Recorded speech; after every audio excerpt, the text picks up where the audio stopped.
Under the same moon, we share the love. Embracing the differences like hand in glove. Spreading peace and joy, it's a beautiful sight. Together we shine in each other's light. United we stand in love's pure might. Watching the world share in love and light. Hearts beating as one in our peaceful flight. Colors of harmony painting the night. United we stand in love's pure might.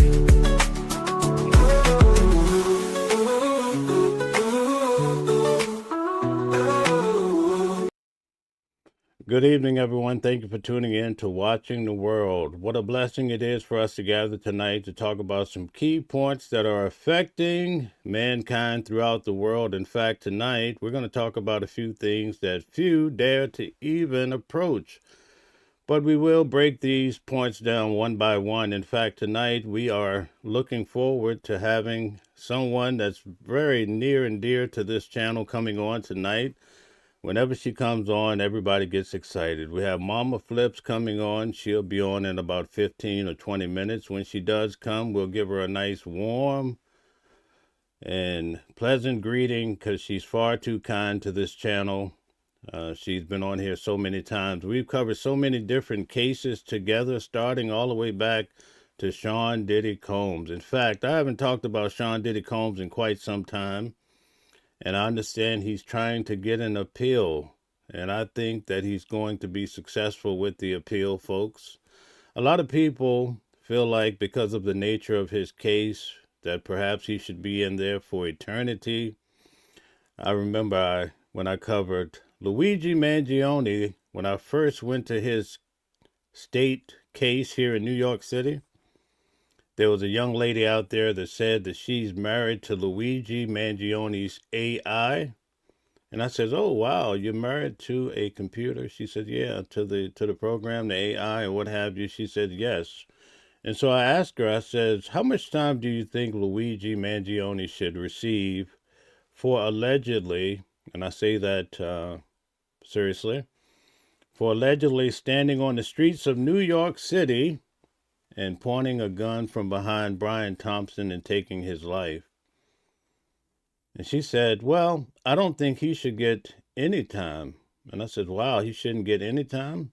She says, no, because in this country, there's so many people battling cancer, diabetes, and all these other illnesses. And some of the leaders of these great corporations, these huge corporations, they just make decisions with people's lives and tell them no. So she said he had a righteous cause for sinning. That's what she told me. So I asked her, I says, okay, so, how much time should Diddy have gotten? Oh, he should have gotten life in prison. I says, oh, okay. Wow, this is quite the difference. But this is the nature of life. That's so many cases that we cover here. Many of you probably know that for the last week or so, I was out in Tucson, Arizona. I'll tell you, if you ever get a chance to travel, you should go there. It's a beautiful place. The mountains, all the cacti, the amazing people. And believe it or not, when I went there, I was greeted warmly, especially by JLR 857 Tucson, Alex, and so many more people. In fact, I was shocked because when I first arrived, there was some controversy with the mainstream media that I heard about. So I had to prepare for that. But believe it or not, it wasn't too bad. At the end of the day, I gave an interview with Channel 4. Andrew from Channel 4, he kept his word. It was a borderline interview, but I handled it quite well. I told them I was there for the good, bad, or ugly. I was ready for whichever way they want to take it. I don't mind doing an interview. I also interviewed with Fox. A lot of people are so interested in this Nancy Guthrie's case, which we're going to get into tonight. But more importantly, the sheriff department showed me a lot of love, and I was shocked by that. In fact, I don't know if you guys saw, I was covering those out searching for Nancy Guthrie for most of the day, and I also was covering the media, covering the people searching for Nancy Guthrie, and we were all along the highway and the byways, and someone found a backpack, and a backpack, Ozark backpack, is a key ingredient to this case. So when the backpack was found, everybody, kind of felt happy about finding something. Maybe it has something to do with it, or maybe not. But at any rate, when I talked to the sheriff, he says, we follow your channel. We appreciate you coming out. And I thought that was quite kind of them to say that, because it was a long travel to get there. 11 hours one way. And really, when you travel from New York to Tucson, Arizona, lo and behold, you can't get a straight flight to save your life. So there's always a connection point, and sometimes there's 2 or 3 connecting points just to get there. And so I'm not one for connecting flights, but I had to do what I had to do to get there, and I'm happy that I went. I met a lot of amazing people. A lot of those people decided to subscribe to this channel, and I rejoice about that, because these are so kind people. A lot of people I've never seen. And now, let me tell you, I understand why the mainstream media is upset, because they've reduced all of these people, right? All of us from our different walks of life, they reduced us to YouTubers. Boop. There you go. You're a YouTuber. And guess what? Boop. That's all you'll ever be as a YouTuber. You see how that approach is? But the problem is, in which I told Fox News when I did my interview, I says, you guys are not getting the picture. Number one, a lot of us, like myself, are doing this on our own dime and our own concern for Nancy Guthrie. And not only Nancy Guthrie, I think most of the independent individuals that were there, a lot of them are just trying to set the stage and build more momentum to shed light on cases where people go missing at a small level.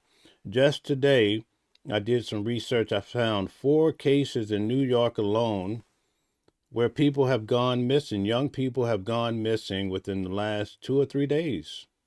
And when you look at how much publicity and how much their stories are being told, it's very few and far in between. And why is that the case? In fact, let me tell you something. And I'm going to get to the comments, guys. But when I was out on the street in front of Nancy Guthrie's home, there were several times where individuals, perhaps from the neighborhood, they were riding their bicycles. They would come by and say, oh, everybody go home. There are so many people missing in the United States. Why are you just spending so much time on one person? That's what people were saying. Some of the neighbors were irate at the fact that so much press is still there following, trying to figure out the case for whatever reason. So at any rate, I said all of that to drive home the point. What I told Fox News is that the channels are able to reach so many people. Like today, there was someone on the channel from the UK, someone from Scotland. We're reaching people from around the world. And not only that, I told the Fox News station, right? Hopefully they put it out if it's not already. But I explained to them the beautiful thing when a person is watching the news on television, and we don't take away from that. I remember days my grandmother would watch the news religiously, like going to church, right?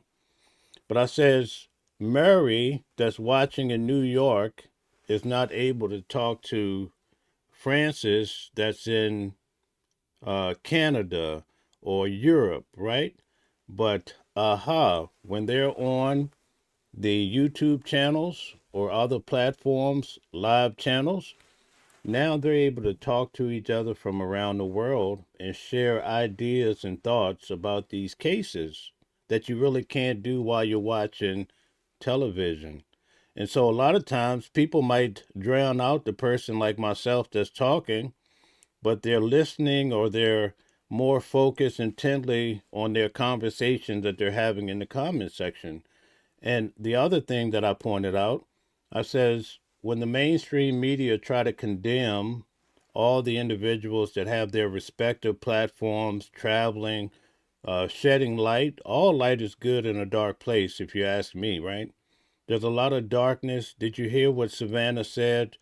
Put some light on the darkness, talking about her mother's situation. So anybody, if you had a person go missing, you would want everybody on the mountaintop saying, hey, where's Johnny? Where's Rebecca? And so forth and so on.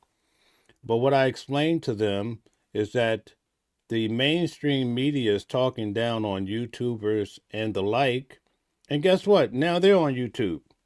So what is this about? If YouTubers are so frowned upon, why are you guys, even on their television program, they're saying, go follow my YouTube channel. This is the mainstream media. So that was one of the things that occurred while I was out there.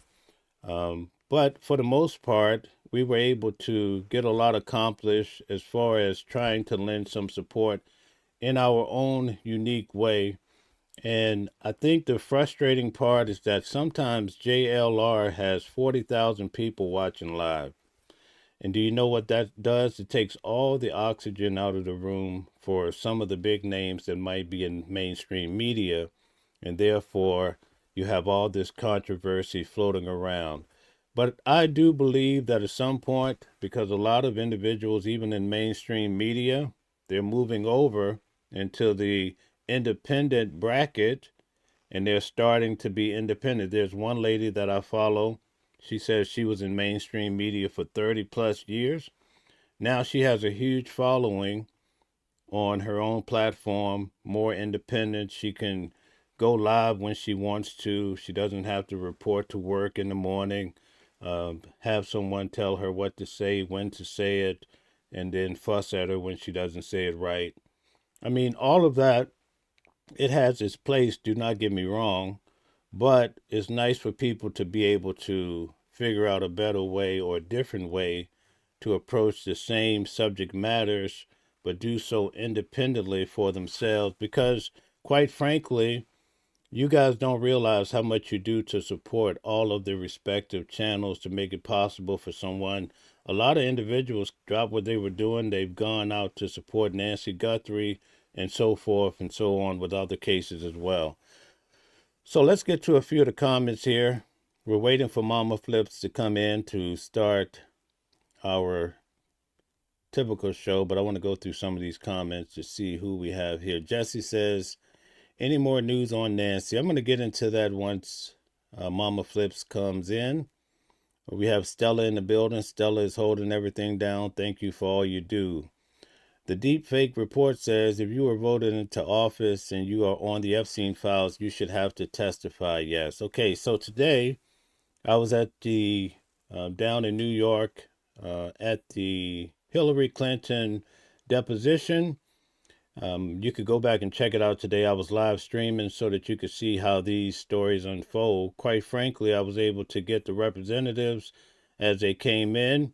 As you'll note, the Republicans came in first, and they were talking about how it's taken so many months to get Hillary Clinton to the table. So they were so happy today to have her come in. Now, I want to tell you there was a big breach today because one of the representatives, this morning when Hillary came in, I would say there was a cloud of secrecy around it because when she came in, we could not film her. We could not take pictures. It was one of the officers, the presiding officers told me that there's no way you could take photos of her. That's her main request. So while the proceeding was happening, the deposition, one of the representatives took a picture of her and sent it out to a podcaster of the sort, some personality. That person put the photo out, and that's when Hillary Clinton, they paused the whole event because basically that went against what she had requested, but somehow or another they resumed and were able to figure it out. So she started off right from the beginning, although we did not get to attend, but she started off from the very beginning saying that she really did not know Epstein personally or met him before. And so I wasn't sure how much information they would be able to gather from her if that was her position. But that's a key ingredient to this whole thing that happened today. Tomorrow, Bill Clinton will be in attendance. I will be there to report live. The Democrats also came in a little bit after the Republicans, and they also approached the mic. Now, guys, I was there, and I recorded all of the words that came out today. And the Democrats did not wait a minute to really go in on Donald Trump, talking about this issue with Donald Trump and a minor, and how these records were not put out with the Epstein files. So that's something that they really honed in on today, talking about how Donald Trump really needs to sit down and also be deposed, especially the same seat that Hillary Clinton and Bill Clinton has to sit in, because they said specifically that Donald Trump is in the Epstein files way more than the Clintons combined, quite frankly. So, what does that mean, and what's going to happen in the future? Well, that we do not know, but I will be there tomorrow reporting live to let you guys see what happens in the background when it comes to these depositions. And I couldn't believe it. Comer, Garcia, these individuals were standing right before me, and I was able to record them. And they were really adamant about their different belief systems, one as a Republican, the other as a Democrat.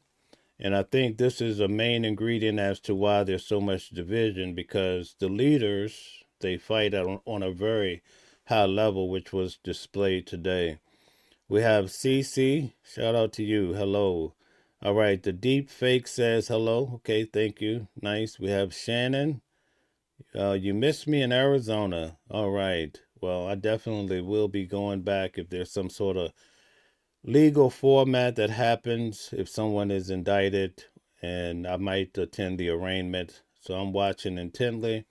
It doesn't take much for me to get back. So thank you for that. We have Breezy here. Thank you for your comments as well. Uncommon Woman is always here. Says grace and peace, Mel, in chat room. Okay. All right. We have Ashley. What do you personally think happened to Nancy? You know, that's a really hard one for me. I can't really come to any solid conclusion. I could tell you some of the points of interest, but it would all be speculation, because the difficult part about this case that I saw personally when I went out there is that the police is not telling all the information that's needed to come to a reasonable conclusion. Let me give you an example. When it comes to how the person entered her home, we do not have a clear indication of what really happened. From the beginning, they said a person came in through the back door, and they also said a back door was left open. You heard that toward the beginning. You've also heard that the person could have potentially came through the front door, because that's where all of the blood seems to be gathered, okay? If you go back to the first press conference, the sheriff actually says they have the DNA from the blood at the front door, right? But when he talked about the inside of the house, he didn't mention blood. He just said, and hopefully they can gather DNA from certain points in the house. He clearly did not say there was DNA inside of the house, so that makes me wonder. But then later we heard that there's DNA inside of the house around the front door, but who knows? Because all of this is being gathered from speculation. And then the sheriff also mentioned, I think on day 2, that she was taken from her bed.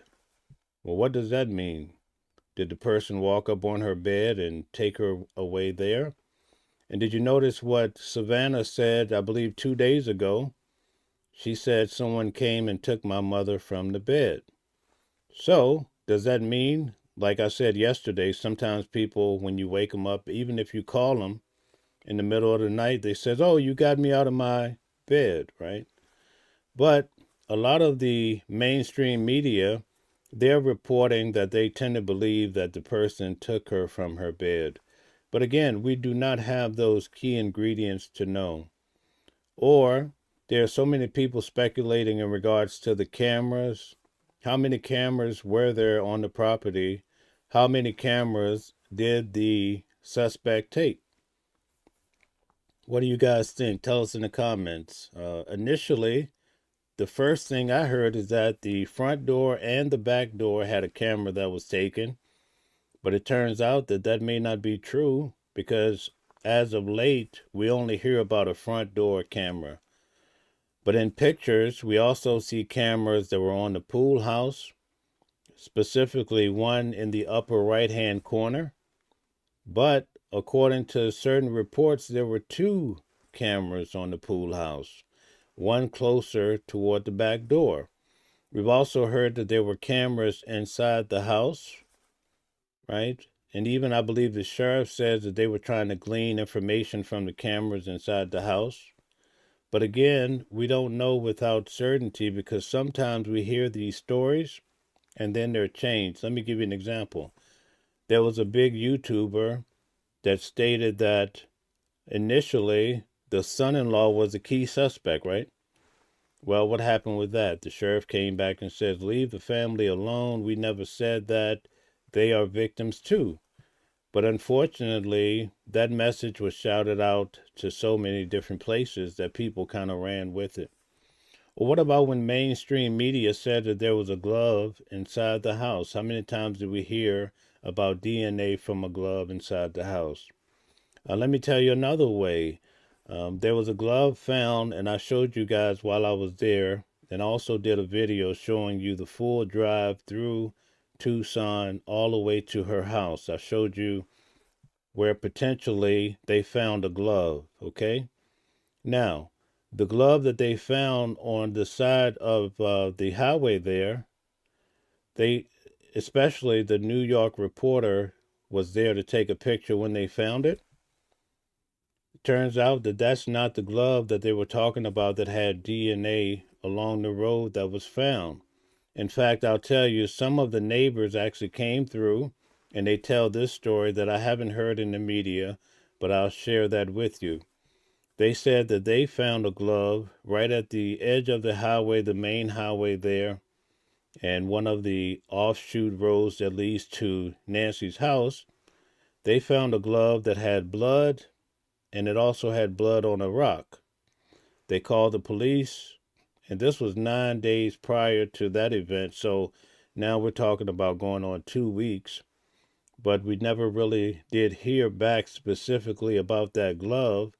But the question is that the glove that they really did the research on? Because I started to hear that the glove they found on side the highway that the New York reporter had taken a picture of, that wasn't the key glove of contention. So you see how this gets so confusing? It really goes on and on when you're trying to put all this together.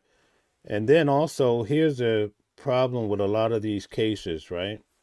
Most of us tend to look at stories. We look at every situation through our own lens of understanding, and that's based on our experiences in life, right? It's based on your own personal experience, and you try to reflect that out of the situation at hand. So that plays a key factor in the case as well, because everybody's trying to understand a Tucson, Arizona case growing up in New York. You're not going to get the same type of ideas, right? So it's very important for us to try to figure out and follow the facts. Let me explain. Most people, especially when I ask you guys the question, how many of you would lock your doors at night? Most people says I lock my doors at night. But out there, many of the neighbors were saying, oh, we didn't lock our doors. In fact, one couple up in age, they came out, I actually recorded it. She said that her parents had lived there 50 years. The father passed away recently, and the mother went into a rest home, okay? Retirement home, whatever you want to call it. They never locked their doors, and they would never lock the garage, right? And sometimes other neighbors would come over, and if they needed something, they could just go right in. That's the type of way these people in that neighborhood interacted. So you can't really look at and say, well, how in the world did she not lock her doors? Because that's something that's common to men and women in that area, but you're not going to understand it. So I think the key, I want to, Mama Flips is ready to come on. I'll just wait to really get further into this with her. But I will say that I think that the feds were hitting a real big wall on my last day there. And that's what I reported to you guys. It seems like at first I thought they had someone that they were focusing on. But we have a lady that's waiting in the wing potentially. We still have hope that she's alive. When I was leaving town, they had Homeland Security coming in to go into Mexico, and they felt like maybe she was in Mexico. That hasn't been reported. So, you guys, I reported it to the members the other day, so now I'm comfortable saying it here to the subscribers. But there's a reason why Homeland Security has gone into Mexico, no doubt about it. And also, before I had went out there, I kind of felt like the ransom letters were bogus. But after going out there myself and trying to understand, because let me just give you this quick scenario so you guys can understand. Last Saturday night, I was on Anjanette Levy's show. She's with Law and Crime. And I explained to her audience, and I'm going to explain to you guys really quick, all right? So try to roll with me because I want to bring on Mama Flips really quick too. Immediately when I arrived there, Alex had helped me understand a few things that were. You ever heard the song by Marvin Gaye? I heard it through the grapevine. So we heard some things through the grapevine. And this is how it came out. Now, even before I went out there, I had told you guys that when they released the video of the man coming through the front door or whatever he was doing, they also released a steel frame. And I told you, if you look at the steel frame, the guy has on different shoes. So not only does he not have on the backpack and the gun at his midsection, he has on two-tone shoes with the steel frame, but with the video, he has on all white shoes, okay? So that's just something I went out there thinking about. But when I got there, I heard the rumor that the steel frame was potentially from January the 11th. And remember, the authorities had also focused in, they wanted to see camera footage from January the 11th. Now, this rumor said that this frame shot was from January the 11th, almost like the person was surveying her area to try to, maybe they were planning on going in that night and chose not to. Now, keep in mind, also on January the 11th, someone is Googling information about her and also potentially the daughter, right? So January the 11th, there's a lot happening.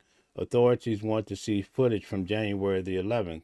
But here's a rumor that I heard too. Now, I want to let you guys know this is a rumor, okay? Because mainstream media has been listening to our channels and trying to hold us accountable, but I want to make it clear. The rumor that's coupled with the fact that in the steel frame is January the 11th and is some sort of test run, that the person went around back and broke the floodlight January the 11th. That's the room. Those are the two rumors that I heard together. I mentioned it Saturday night when I was on Anjanette Levy's channel, okay? Well, lo and behold, as I was leaving town on Tuesday, you get all of the mainstream media reporting that the steel frame is from an earlier night, right? Which would make sense. Why would the guy go change his shoes out? I mean, it could happen, right? But why would he change his shoes? In other words, some people said, I heard on some of the bigger channels, that maybe the person came to the house, didn't have on the backpack the gun, right? Obviously different shoes. Okay, even the moon is different in the back. The sky is different, but that could be too far-fetched to speculate. I get it, right? But if you look at the difference in the frame and the video, the moon appears to be different. So some people felt like it was all in one night. Now we're starting to hear, but they say the sheriff is backtracking on that, saying, "Oh, that's unconfirmed too." So we really don't know. That's what makes it so complicated. I'm just giving you guys some things that were said. You can come to your own conclusion because you're not just listening to me, you're listening to an abundance of people, and we all kind of do that and come to our own ideas about different matters, okay? So here's the deal. I also heard that in the first letter that came from this Ransom, okay, that they talked about her Apple Watch, the white Apple Watch being at the foot of the bed. Different sources has reported on that, okay? So they also said that in the first letter, the person mentions damaging or destroying the floodlight out back.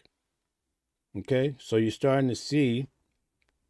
So let's go back, and I'm not saying that this any of this is factual, but I'm just giving you a timeline of what I heard. Okay, so basically, she goes missing, and we start getting the reports. Remember the early on press reports, and I know I have to bring on Mama Flip, so maybe I'll hold off on going through this whole timeline. Let me bring her on, and I'll get back to this. I'm sorry, I don't want to keep her waiting forever. Mama Flips, how are you?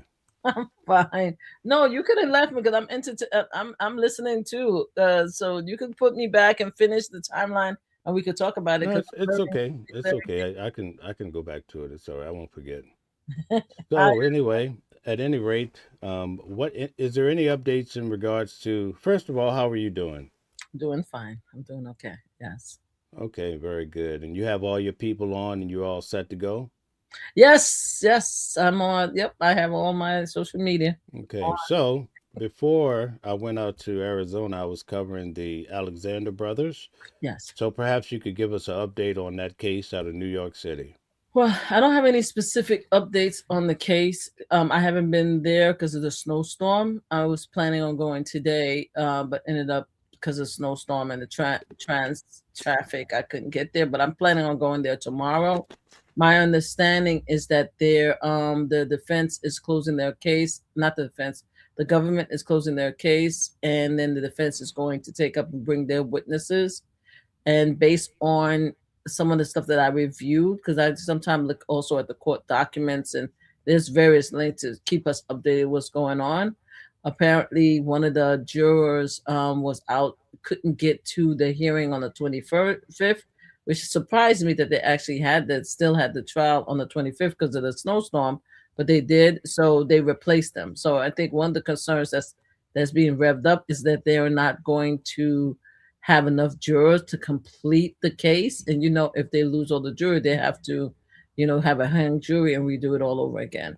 So that's one of the things that I heard. I heard, like I mentioned to you, but several people has come out, especially AM News. I think AM News did an amazing follow through, and they're saying pretty much the same thing I told you last week, that the O.J. Simpson lawyers which is Mark and Tinney, that also did Diddy trial. They're spending their time just trying to break down the survivor stories by getting into details that they provide to the government, and they keep trying to make them appear as if they're liars when they specifically have said over and over again that the reason why they don't remember the specific details is the fact that they were rugged also. They were not only raped, they were also rugged, right? So they're doing everything they possibly can to make these ladies appear to be liars, right? Another thing that makes me cuckoo for Cocoa Puffs when it comes to them is the fact that they really want us to think that these guys are just womanizers, just like Diddy, right? Oh, he did know he was just he had he was a fake corn artist. Oh, we can say certain words. So he did unprofessional porn, right? That's one of the things that they said about him, right? He was a director and a producer. That's why he wanted to do these different elaborate things with the ladies. And the fact that he also said that he didn't want a monogamous relationship, that he wants a polygamy relationship. So they're saying the same thing about the guys. Like, they were just womanizers. They were rude, They were disrespectful, and the women knew what was about. The problem with this problem is that the government able to prove that some of these girls was exactly that, girls, right? In one case, one of the victims came in and she said she saw two 14-year-old girls going into the house, and she knew that they were 14-year-old. Now, they now are going after the victims that why you didn't call the police. Like, for example, the woman that says that two 14-year-old girls, you saw the defense is asking them, okay, each of you guys saw what was happening in the house. Y'all alleges that they were not only raping you but raping others. So why didn't you call the cops? Why didn't you tell your parents? And with the young person that was there that says that she saw two 14-year-old because they were younger than me. Why didn't you call the police? Well, a lot of people don't understand, and I'm hoping that people begin to understand. First of all, there's no set rules when it comes to being a survivor essay. There's no such rules, right? People go through various trauma, and a lot of women blame themselves for what happened to them. And because of that, they try to push it in the back of my mind and they forget about it. Also, most of the people that they were using were kids. There was 14, 15, 16, 17-year-old kids. And guess what? Depending on where you were in your life, there were things that you went through when you were in high school and school that you didn't tell your parents.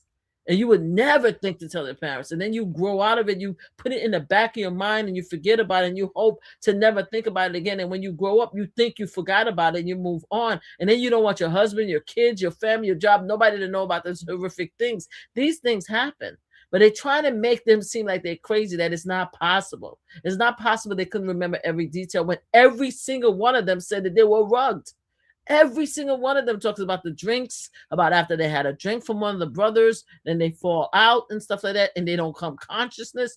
It's just very, specific. So they're just trying to drag them down and just make them into liars, and they should know better, and they're hoes, and they were money hungry, and they just wanted to live the lifestyle, and they should expected it, and they accepted it. That's where we are with the brothers. So I'm waiting to go back to see what happened. I think they're probably the defenses. If they didn't close today, they're going to close tomorrow. And then not defense, the government. I'm sorry, the government. If they didn't close today, they're going to close tomorrow. And then the defense going to have their time. And I'm hearing the defense is going to bring in several witnesses, but they said the same thing about Diddy, right? That's going to give the characteristic and give positive characteristic of the brothers. Also, they're going to show several emails and texts that came after the event that happened, that some of the survivors would like reach back out to them and say that they had a good time and stuff like that. So they asked one of the survivors, I think either the government or the defense, because the defense has a right to cross-examine the survivor after the government question them. And they asked one of the survivors that, look, this is an email or a text that you sent and you said everything was fine. She's like, yeah, I knew how wealthy they were and stuff like that, and I didn't want them to know that I was going to report it or tell about what happened to me. So they're going to just drag these survivors down, and we'll see what happens. I think my biggest concern is the juror. I don't want, because the thing is, if they lose the juror, because I think they ran out of juror. There was one juror who made up this mind and mentioned what his decision was going to be, and they let him go. There was another juror that got sick, right, in the hospital, so they let him go. Now there's a third juror that couldn't come in, and I don't know why the judge didn't just release, just say come, that's what they did with Diddy trial. When one of the jurors got sick, they said, okay, everybody, thank you for coming in, go, and then we'll see you tomorrow. I don't know why the judge didn't do that. So that's a third juror. Now they're concerned that if they lose a juror, it's going to be hung juror, or they're going to let the trial go. And there's a theory that if they do that, then the guys are going to get away with it because the survivors are not going to want to come back and go through this trial all over again. Okay, very good. And Rugs is not a drink. Rugs is DRUG. Okay. Substance. Mm-hmm. I thought it was interesting when they had the professionals come in, and I believe they were talking about, I think the word was confabulation. When a person has dementia, Alzheimer's, their brain starts to fill in the blanks, or when a person gets abused or Sometimes if something occurred many years ago, your attorney can pull you in and make you believe certain things happened to you. And so they call that confabulation. I guess that's the defense angle to try to show that these women could have been swayed by these civil attorneys and just making things up, right? Mm-hmm. They were talking about when I came in. I know that they were talking to the psychiatrist, the psychologist, and I had the psychologist's name, and I don't have my book out, but they were talking to the doctor, and they were trying to convince her. I mean, they were trying to have her agree with a study that apparently came out or was being discussed that social media could make you think that something occurred to you many years ago, and you could use the other survivor's story and make it into your own memory. And the doctor was like, "That's not true. It has not been proven that a survivor or someone who suffered a trauma would all of a sudden see something on social media and take it as their own trauma." She said that there's been discussion, but there hasn't been a study that says that that's actually accurate. But that's what they're trying to push. They're trying to push. I didn't hear them talking about so much of their lawyer. What I heard is that they were trying to, because we went at different times. So they're trying all kind of defense methods, right? But when I came in, they were trying to say that, oh, I'm guessing they were trying to refer to the Me Too movement, right? When everybody came out, because they're saying that most of these survivors didn't say anything for 17 years. And then all of a sudden, after like the Me Too movement and everybody's coming out, now they want to, now they want to come out and they want to say, hey, this happened to me. They're not paying attention to the fact that a lot of these survivors, because of the longevity, because of their age, and because there was a statute of limitation, this is why they didn't come out. But when the different states came out with these survival laws that says that you have a right to come out and tell your story, and you could sue in regards to what happened to you, and then it also allowed cases to be brought on that, right? Prosecution. That's why it made the survivors come out. One of the things that I really appreciated about the survivor that I saw is she said that she lived with this for 17 years, right? And she lived with it. She fought with it. She survived it. Then she heard they continued. And that's what she didn't expect. She's like, they continued all these years and I have to stop them. That's why a lot of them is coming out. There's a billionaire. I wish I was there in the trial with the billionaire daughter. There's two people. There was a successful artist and there's a billionaire. And the defense is digging in there. Oh, you suing them because you want money. The billionaire daughter was like, I didn't need money. I got it. My father's a billionaire. I got money. But they got money. And I want it to be taken away from them for what they did to me. And the other one was like, I don't need money either. Right? She said, I don't need money. The reason why, so what are you going to do with the money? I want to open up a facility for women who's been treated, girls who's been treated like me by them. You understand what I'm saying? So with these women, it's like they're different women from different walk of life and stuff like that. And they have consistently the same story, right? They have consistently the same story. So I don't know how it's going to go. I don't trust the jurors. After what happened with Diddy, I don't trust the jurors. So I don't know how they're going to take it. I did see that there was one incident where, because we don't get a chance to hear the videos or see the pictures, and I'll be trying hard because when they're standing in front to question, there's a camera facing us, but I think they put some kind of screen so I can't see. I could see an outline, but I can't see.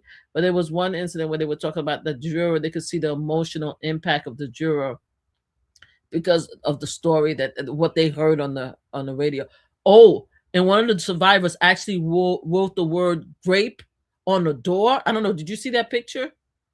She wrote grape on the door, apologize. So they have a picture of that. So that was 17 years ago. That was more than 17 years ago. It's not recent. It's an old door in a location where she was great. So her reaction to what happened to her, for her to write the word. So they have a picture of that and the jury saw it. So I don't know how they're going to explain what they did to these girls. I don't know. But I don't trust them. I really don't. All right. Shout out to you, Debbie. So let me ask you a question in regards to Sean Diddy Combs' trial. Mm-hmm. He had relationships with these women, but then there was beatings and all sorts of things going on. Mm-hmm. In this particular case, from what I saw when I was in court, they were just flying random girls in off of the these apps and Yep. then just drugging them and whatever, you know Yep. what I mean? So, do you think that's going to play a big part in this case? I'm hoping so. And also, they had different men who actually, just like the guy Matt, who actually had a party promotion thing.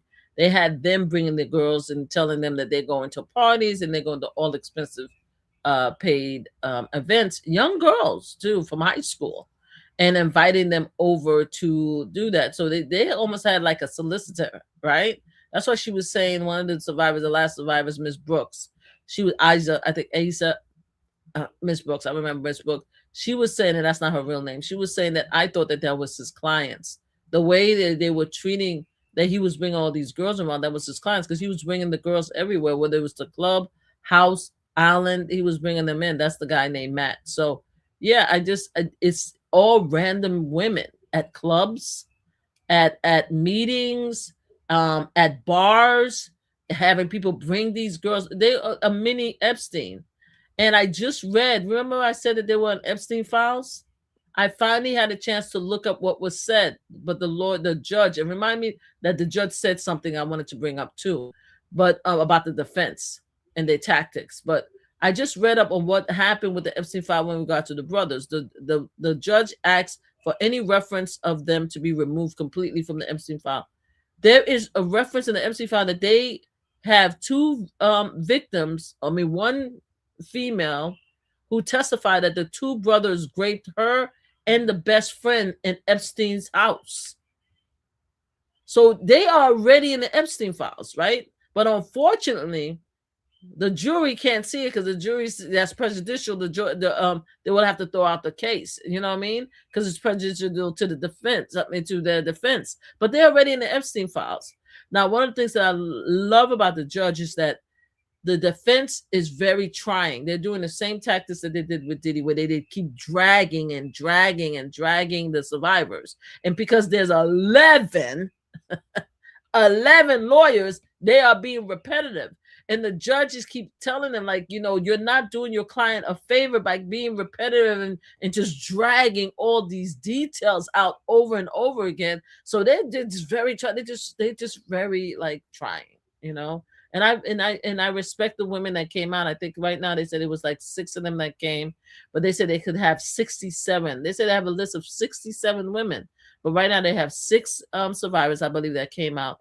And I have to give them a lot of respect because this is crazy. These guys, and they're not gonna stop. And it's the same thing with Diddy. I say about Diddy. Diddy's not gonna stop, no matter what anybody say. When he comes out, he's gonna do it again. They can't help themselves, and especially if they get away with it, they're gonna come out worse. So I hope they get found guilty, and I hope they get dragged, and they serve years in jail for what they did, because they're disgusting. All right, so let's switch gears a little bit. Let's talk about Donald Trump. Today, in accordance with, and also with Clinton's, Hillary, and also Bill tomorrow. Today, the Republicans came out and said, basically, listen, Bill Clinton, Hillary, we've been trying to get them for months on end. We finally have them today. We want to question them. The Democrats came out and said that Donald Trump is guilty of something, perhaps with a minor. Mm-hmm. And, they went on and on about Trump. Do you think that this is going to be an explosive matter now that the Democrats have said it today in the media? I mean, I think it should, because I think it's Ted Lieu, Ted Lieu. I believe that's is the representative that said that he saw on the Epstein files that Trump allegedly raped a 13, 14-year-old. He said it's in the files and we need to investigate it. And I don't think that Ted Lieu is crazy enough. He's been there for a long time to come out and say something like that if he didn't actually see it. You understand what I mean? What's happening right now is that a lot of people know exactly what Donald Trump did. I keep going back to Katie Johnson case. I wish everybody would take the time. I read Katie Johnson's case. Before the Epstein files came out, I read her file, and it rings true to me. You understand what I'm saying? It rings true based on the receipts that was out. For example, in Katie Johnson's, one of Katie Johnson's statement in her lawsuit is that Donald Trump loved massages, right? He wanted a massage. There is a receipt of a phone call that Donald Trump did that has his name on it, his number, and this they identified it, that says he called, and I think it was, I don't know, either Ghislaine or one of the assistants says there's a receipt in which Donald Trump asked for a massage, right? Where's the masseuse, right? And that was a number, and his number was on the receipt. You know, the call logs and stuff like that. So when you start reading her case and you compare it to other survivors and you compare to what other women said about Donald Trump, it's not hard for you to think that, yeah, possibly this mofo, right, is a ped like everybody else. The difference is that America gave him an out of jail free card when they voted him as president of the United States. The man is not going to be held accountable. It's not. He's going to be dragged to hell before we find out the truth. I just hope I live long enough that when he gone out of here and gets dragged screaming by the Dark Lord to the burning fire of hell, then we can find out the truth.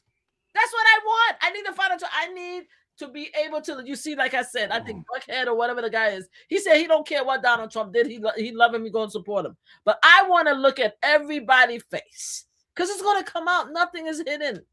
When we all find out the truth that this man allegedly, I'll say allegedly because this is your channel, because in my channel I don't say allegedly, raped these girls, and there's receipts, and there's photos, and there's videos, then we're going to have a conversation as a conscience of America, because now everybody's going to have to raise their hand and say, hey, yeah, I knew he did. Yeah, I knew he did it. And I didn't care because he could, as long as he didn't do it to my daughter or granddaughter, right? Now, Mel did.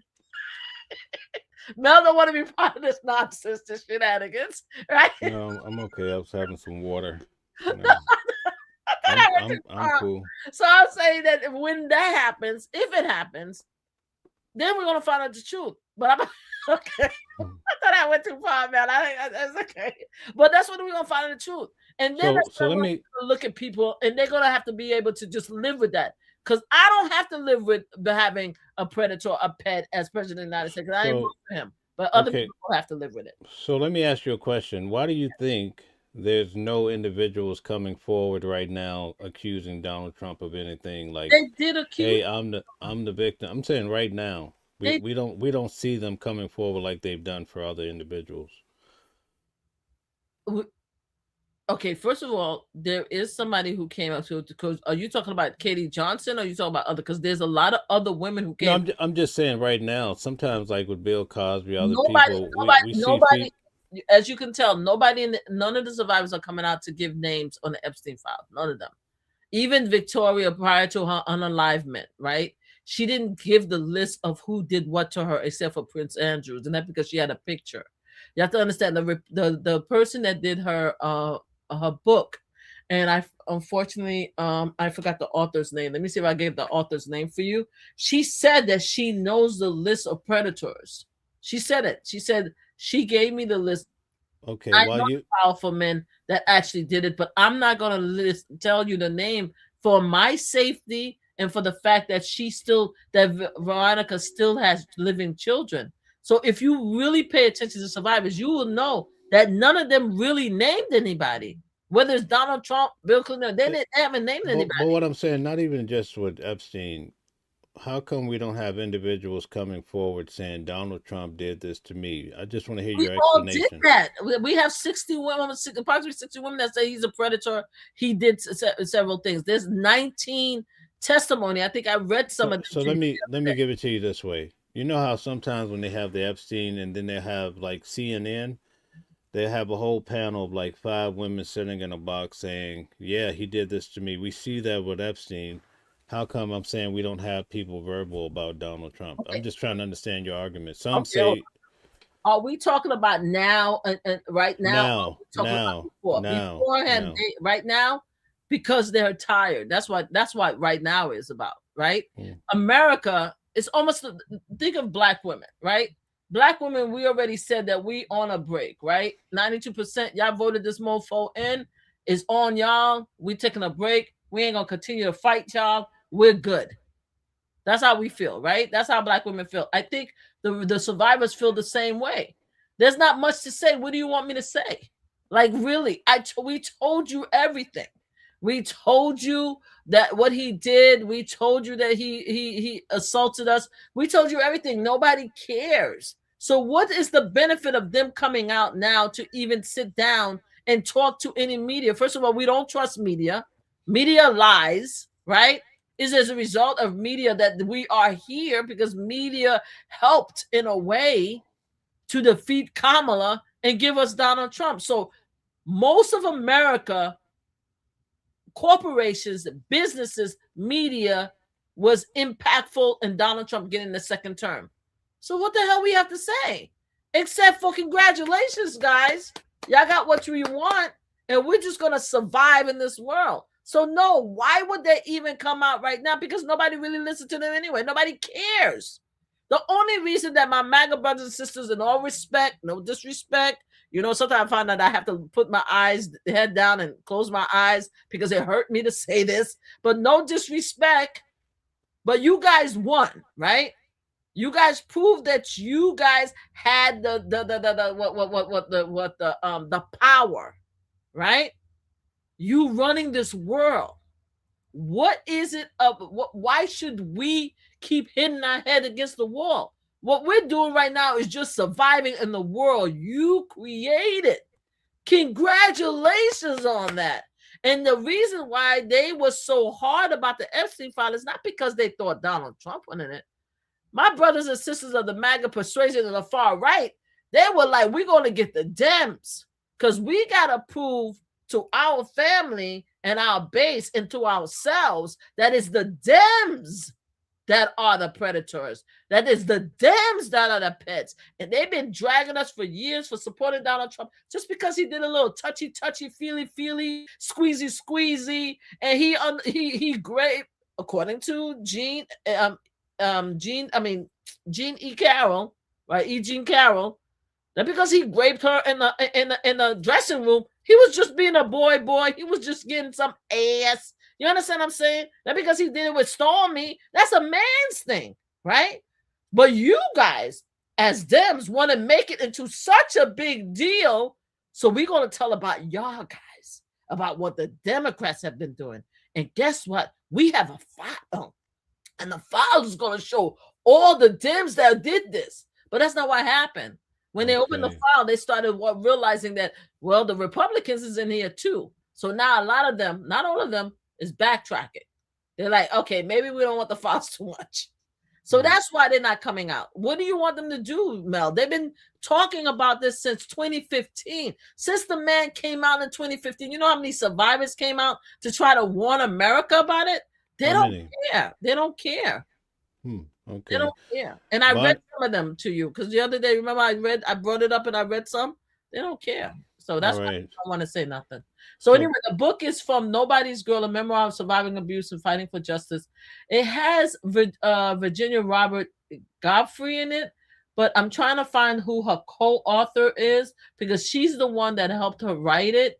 And she's the one that says that she has a list of all the people that gave her, that Virginia told her was part of the very powerful, that was part of the Epstein, Okay, so Bonnie says Trump called the police on Epstein. What do you have to say for that? When? That's what I have to say. When he called when did he call on Epstein? It's in the media that he contacted the FBI to say that Epstein was a deplorable individual. This was back years ago. It's in the media. What media? What's that? I mean, it's on. I've seen it on Fox. I've seen it on different stations. Did you say you saw it on Fox? I saw it on Fox and a few other places. What other places? It's actually on video. All right, then I want to see it. There's confirmation of it. I'll get it for you. But anyway, Donald Trump, I just want to make sure we understand. He came out and he said, Donald Trump came out in the media and says that Epstein was a rapist who was raping 13 and 14 years old in the thousands, right? and that he should be under the jail, and that he believes women, and that happened. That's what we're saying. Not in those exact words, but the same sentiment. Yes, Or the same saying that he's deplorable. absolutely. Oh, okay, all right. Yeah. I'll Google that. I'll Google that for you. So, And okay, one of let's the just say he did that. Let's just say he did that. okay. So why? So where was Ghislaine Maxwell in all this? She was there the whole time. Did he make a call about her that she was deplorable and I'm stuff? not sure. I can only speak about what he said about Epstein because that's what I heard. So why did he move her from maximum prison, and why is she living in a cozy jail, and why is there a lot of conversation that says that he might pardon her, and why did he send the attorney general over there to ask her softball questions, and then she know that he was involved and she now lying, and as soon as she lied and said that he was a gentleman and he was not involved, he moved her? Why is all of that happening if he felt that Epstein was deplorable and his girlfriend was involved? Why is he doing so much for her? You would have to explain that. Oh, he would have to explain. Okay, thank No, you. I'm saying that's your argument, not mine. Oh, okay, no. I'm just curious because all of a sudden he called. This is the first time I'm hearing that he called somebody, so I will look it up because I would love to hear how he No, called, what he but called, Bonnie what he said. Bonnie is right though. I can confirm that it's been in the media two different ways. Oh And yeah. there's one representative that came out about 2 weeks ago Uh-huh. and said that Donald Trump had reported it to the FBI. So When for what is do we have the year? I'm just curious. I could probably pull it up at some point during the show. It's very easy Yeah, to pull it up. I want to. I'm actually going to Google it myself because I want to know if it was before 2015, after 2015. It was 2006. Nice. All right. I'm going to, as you go, I'm going to Google it. He called about Epstein. Okay. Let's just Correct. Yes. So that's Mhm. on record. Okay. So let's keep moving here. While you're Oh, doing that, this is interesting. If this is true, is that why that when he spoke to Michael and he spoke to Stephen Banner that he was so angry and that he said that out of all of us, Donald Trump is the worst of us all, that he's done things that I could destroy him. This is what Epstein said. I could destroy him and make sure that he doesn't come to power. And Michael, I think it's Mike that wrote the book and said, no, wait until he allegedly wait until it was not like he actually said it, but I'm just using my own word that you need to wait, don't do anything because you'll have the most powerful person owing you. Is that why Epstein got mad and told the truth about Donald Trump during that time because of that? what do you think? Okay. All right, I'm googling it now. Go ahead, you were saying. No, while you're looking that up, I was getting to some of the comments. So many people are here. So I just want, while you're looking that up, I'll just breeze through a few of these. Okay, we have Crested by Design. Shout out to you. Joni. Okay, Ashley's in the building. Animals Lives Matter. Shout out to you. Lori. We have Honeybee in the building. Carol. So many great people. A lot of great people. Judy. Okay, Caprello is hard at it. Thank you for all the support. We have so many people. Judy. Okay, thank you, Stella, for telling everybody to please hit the like button, share, and subscribe, guys. Help support the channel. We work hard over here. We have Bonnie says Nick Bryan explains that Mel. Okay, there's an NDA. Okay, so there's some NDAs. That's a good reason why. Okay, so that was an argument too. Go ahead. BBC says the document is a written record of 2019 FBI interview with a former Palm Beach police chief who alleges Trump called him after the department launched an investigation into Epstein and said, "Thank goodness you're stopping him. Everyone had known he's been doing it." So, according to what I'm seeing, the document is written in 2019 about an FBI interview. A former Florida police chief said he received a call from Donald Trump in 2006 in which the now told him everyone knows about Jeffrey Epstein behavior according to an FBI document released by the Justice Department. The document is a written record of a 2019 FBI interview. Is that what we're talking about? So you mean to tell me that the police chief in Florida all of a sudden recalled in 2019, right? After Epstein is arrested and Donald Trump is the president, right? Wasn't Donald Trump the president until 2020? Now all of a sudden in 2019 we got that he recalled. He recalled in 2006, right?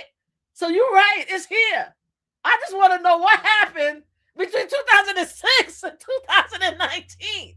Can somebody tell me? Let's continue. Thank goodness for stopping the amendment. The officer's name is redacted, but the document identified the interview subject as a Palm Beach police officer at the time of his Epstein investigation. That was Michael Reeder, who told the Miami Herald that he received a call from Trump. The president has consistently denied any wrongdoing in relationship with Epstein and has said he does not know about his crimes. So he lied there. Okay, now come on now. Which is the truth, Bonnie? Which is the lie? Is the lie that the police chief actually got a call from Donald Trump, and Donald Trump says that thank goodness you're stopping him. Everyone knows he's been doing this. Or is the lie when he now says, I didn't know he was doing any crimes? Which one is the lie now? That's what I need to know. Because he's not saying, I don't know nothing about it, sir and ma'am. I ain't know he did none of that. Okay, all right. So we need to know. But thank you for that, though. I appreciate it. All right, good deal. So let's switch gears again. Oh, now Lord. we're going to talk I was about. just having fun, Mel. I was just having fun. I see. It looked like you're having too much fun over there. So let's talk about Nancy Guthrie. Okay, now that's so yes, that's a very sick. But before we switch up, because another key ingredient to this was the Clintons. Do you think the Clintons did anything wrong? I don't know. I mean, and I love the Clintons. Let's put it out there. I met them personally. Great people. I was part of several panels with Hillary Clinton. I know her. I met her. Let's put it out there. Full disclosure. I love them. They're good people, very charming, very accommodating. They're very supportive of survivors. I'm a survivor of pew-pew violence, so I love them. All right, so let's just put it out there. I don't know what the hell Bill did, but unless you could tell me that Hillary was on the island, and so far, we don't have any indication that Hillary was on the island, then I believe that when Hillary was like, I don't know what the hell you guys are talking about. I wasn't part of none of that. Right? Also, Hillary, one of the things I like about her is that she doesn't give two shit in the F about none of this and none of y'all. Y'all can never scare Hillary Clinton. From the very beginning, from the first time that she went into a hearing, she's not one of those people that you could drag or scare or anything like that, in my opinion. So I haven't seen any receipts that Hillary Clinton has been part of any of this Epstein thing. Now, I don't think that Bill Clinton is stupid enough to do something either, especially with underage, because he likes the adults, okay? There's been no indication all these years that Bill Clinton likes the children, like Donald Trump, allegedly. We all know he likes the adult. With that said, though, do you think what happened, I have to wait and see what his testimony is. Do you think you're biased because of being a Democrat? I think that I've met a lot of Democratic bad people, and then I went against them. I could tell you that. I've met a lot of very bad Democratic people. So if you're bad to me. You understand? I don't like Trump because Trump is a very nasty, evil individual. I've said it over and over and over and over again. Donald Trump hasn't done anything to show us that he's a good person, ever. He could have came into this presidency, right, and gave us the guy that he sold in The Apprentice. If he came in, because I loved him in The Apprentice, he suckered me too. I watched The Apprentice like everybody else. You understand what I'm saying? So I really liked that. I was a fan. I loved it. So what makes him different than the guy in The Apprentice? Because he came out here and he started being racist all immediately when he came down the escalator. He came out the escalator and says, you know something, what I want to do, because he just reminded me of his true self. He reminded me of the reputation he had in New York. He fooled me for a while there, because I had to remember this is the fool that actually tried to unalive the 5 or Central Park. They said 5 because one of them is not here. But originally I thought it was the Central Park 6, right? We know that he tried to railroad those young kids, and I'm a mother of 2 black men. You understand what I'm saying? So I take it personal, and I'm a New Yorker. So I take it personal that he tried to drag these poor kids into it. So we already know he was a piece of crap. We already know he was a racist. We already know that his father and them didn't want black people to be in the building. We know all of this. We know his reputation in New York, right? But when he became the apprentice, a lot of us, especially me, I enjoyed the show. So I'm like, well, maybe, he grew up, he became, a more, a less, he learned from his mistakes, and he became this person that's there, who is charming, who is very receptive, right? Who's given opportunity to all different type of nationality and giving them an opportunity to succeed. That's what he sold. But when he walked down the escalator in 2015 and started talking about Mexicans as rapists and thieves and lies and stuff like that, that's the Donald Trump that we knew. I'm like, yeah, you're about that racist bullshit, right? Now, a lot of people allege, including my Haitian brothers and sisters, who are about to be out of here because he's taking away the temporary. You out of here. Y'all voted for him overwhelmingly in 2016 because a lot of Haitian people. If they're here illegally, do you think they should go? No. And they wasn't here legally because they came in as a result. I'm not talking about right now. We're not talking about legal immigrants. We're talking about temporary protective order. That's what I'm talking about right now. Right. So the Haitian people came in after the earthquake and they've been here. I'm talking about them. Anyway, because of that, I'm just saying my Haitian brothers and sisters, because I'm Haitian descent, I could talk about them. I can't talk about the Latinos so much because I'm not Latino or everywhere, but I can talk about my Haitians. My Haitians were very determined because they loved him some Donald Trump, because Donald Trump is rich and he's intelligent and he's important and he's going to do the right thing. The problem is the Haitian people didn't understand that when he was talking about Mexican, he was talking about us too. He was talking about all the nationalities. He was talking about Jamaicans. He was talking about everybody black and brown. But everybody was like, oh, no, he ain't talking about us. He's just talking about the Mexicans. And isn't it true that the Mexican does this and that? Until we started seeing what he was really about, that he doesn't want black and brown people in America. He doesn't want to give black and brown people the equal opportunity. He doesn't want to bring black and brown people from other countries to help to give them what is accepted in this world. He doesn't.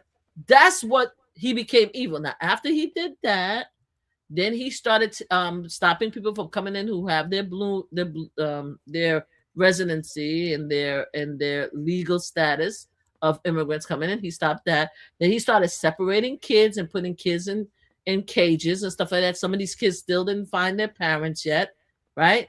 Then he just started doing other things, right? He started disrespecting all people with disability. He started disrespecting veterans. He took away benefit from veterans. Okay. He started disrespecting black women. All right. Calling us all kind of names. You think we forgot all the black representatives he called out and cursed them out and called them cows and pigs and stuff like that?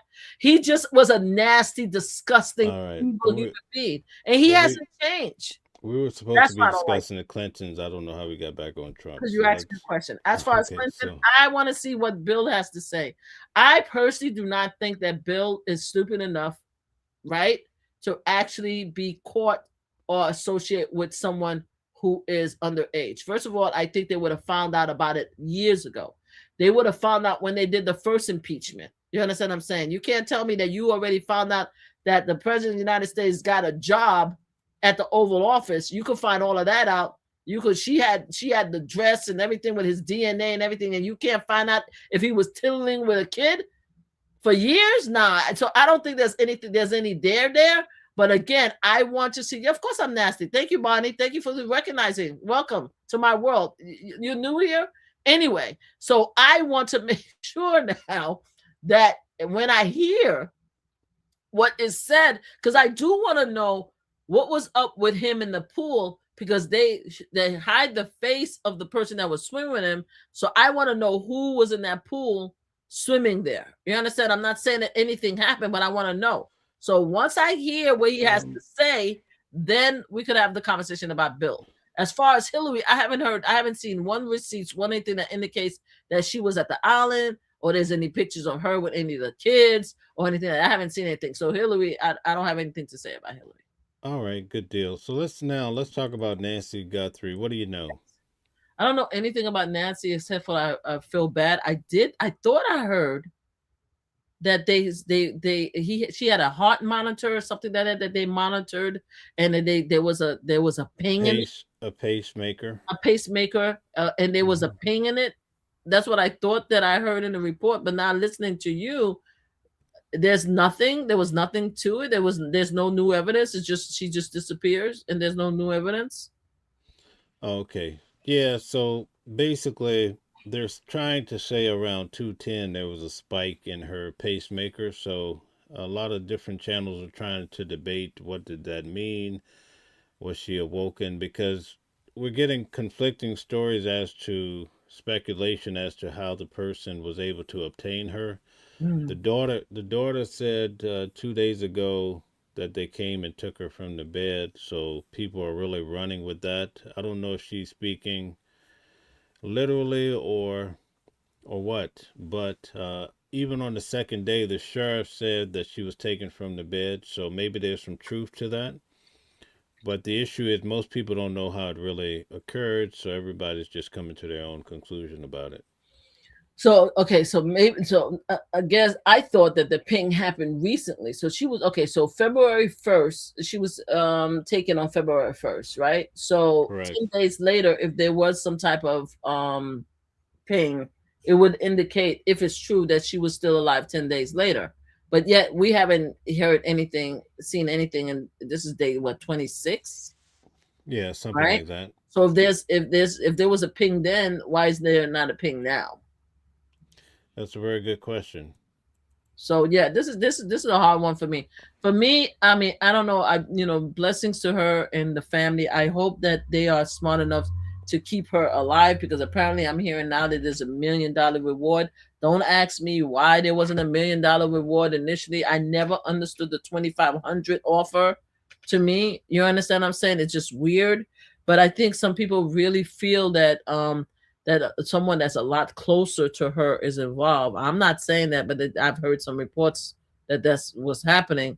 But I don't know. I don't know. Now that you're saying that they're going to Mexico, wasn't she in? Isn't she in where are they? Texas, California? Where were they taking? Where was she abducted from? Arizona, right? Yeah, Tucson, Arizona. Yeah, How far is the Mexico border is from Arizona? 60 to 70 miles. Okay, well, okay. All right. So Homeland Security, they were flying into Tucson when I was leaving, and they were going into Mexico to look for her. But don't you So think it's weird? I mean, here's the thing, and I'm going to say this. You don't think it's weird that we have one of the most powerful, we allegedly the most powerful country with all of these resources, and they can't find this woman? And she's a celebrity. It's not as if, like, we know that for years, regular people have been missing, abducted, and taken out of here. We know that, and sometimes we never heard anything about it, right? But it's very rare that, besides the baby, what was that baby that was, and she wasn't celebrity, but because she was a baby, they never knew what happened to her. But besides that, we find out most of the time when something happened to celebrity, and that's a celebrity mom. So you mean to tell me that they cannot find out what happened with everything, all the resources we have? They can't find out what happened to that woman? well, that's the way it's shaping up. I mean, whoever pulled this off, it looked like they didn't leave much DNA behind, and the little bit they left, they can't really get a read on it. And you don't think that it's because the federal government don't give a damn about the situation? No, I mean they're active. I mean that's just my opinion. It seemed like they're all over this case. Like So for now, myself, for a fact, I know the Homeland Security came in it's not reported on widely, but that's something that I experienced for myself. So I know that. Um, So that means that they decided to take on the case because remember beforehand it was alleged that the reason why they wanted well, to arbitrate. they might be taking over the case for over the border, and Oh, okay, because and it's the a border. FBI and the Yeah. sheriff still probably have their deal going because yesterday I think some of them were at the property. Okay. But when it comes to over the border, there's I, something's going on that makes them think that she's in Mexico. So, I you don't know, know. that's I feel just bad. from I feel that. bad. I honestly think that if it was a high profile MAGA far right GOP family member, they would have found her already. That's just my opinion. I'm just putting it out there. I could be wrong about it, but I think they would have scorched the earth to find this person. I just don't think they really care that much about Nancy Guthrie. I just don't think they do. I mean, right now it's making them look bad, so now they probably picking up the pace, right? Because it doesn't make you look bad that a famous mother is has disappeared, but I don't think they had the I same think Donald Trump reached out to dedication. Savannah. He Oh, reached out to Savannah and said, you know, listen, we're going to pull out all the stops to find your mother. when did he do that? When was Probably about 2 weeks ago now. just 2 weeks ago? Let me see. Um, so I she mean, was don't quote me exactly on the time no, frame, no, but I he mean, I need did to know when he at got the some call point. because February 1st was almost a month ago, so he couldn't have called her the second day or the third. He loved to tweet all night long, so he couldn't have decided like maybe the second third day. Hey, we care that I'm gonna do everything. You waited until 2 weeks, 2 weeks later, 2 weeks maybe possibly. Oh, that's nice. I can almost promise you that if it was one of his people's mothers, they would have been in Mar-a-Lago already, and he would have Right. hugged them. He would have hugged them just like he did Erica, like this. Hmm. Oh my Lord of mercy. I'm saying. So I'm just saying. Yeah. So yeah. So So hopefully they let find her. Hopefully she's still alive. I would hate to think of her not being around, and I hope the $1 million give incentive so that they could get her back. But this is really horrible story, in my opinion. That you're talking about someone that famous mom, and now the people are going to feel emboldened to do it with other people. So everybody has to watch out for their family members, whether you're rich, whether you're a celebrity and stuff, whether you're poor. You need to watch your family members because now they're emboldened. They're emboldened now, and they're gonna try it again with other people. right, right. One thing that I did hear as I was leaving town, mentioned by an And agent. by the way, thank you for being out there and doing that. And thank you for being up there because you were outside with the Clinton and the Clinton deposition, right? Yeah, Thank you for that's being there, for giving us the hands-on coverage. I love it. I love it. Thank you for being there. Go ahead. all You were right. saying. Very good.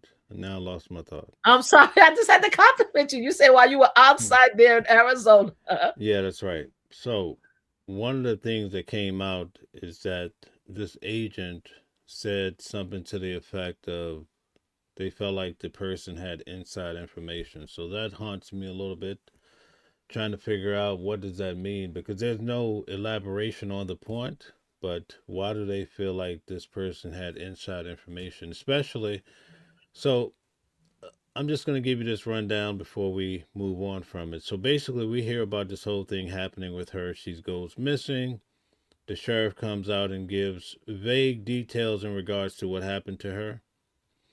But I think it comes down to Occam's razor and that this whole case is going to be really simple. Like, looking at this from afar, I would imagine that, oh, this ransom letter seems bogus.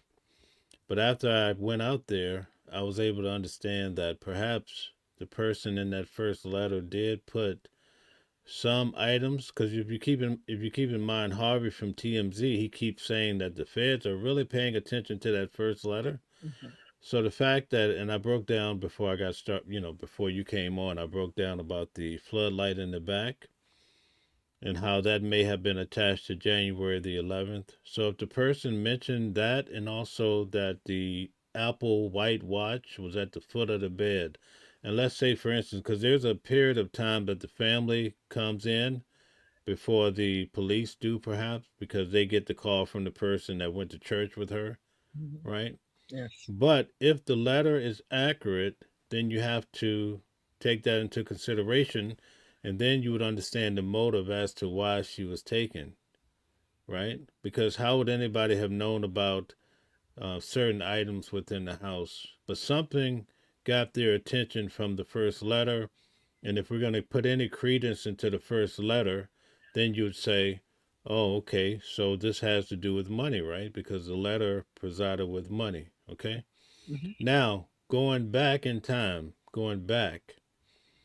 they discovered that someone was actually Googling her mother's name, and they say also someone was Googling how much money did Savannah make, okay? Really? If that is true, right, now this is something that I discovered. They arrested the guy named Carlos, not arrested, they detained Carlos. I want to be very clear.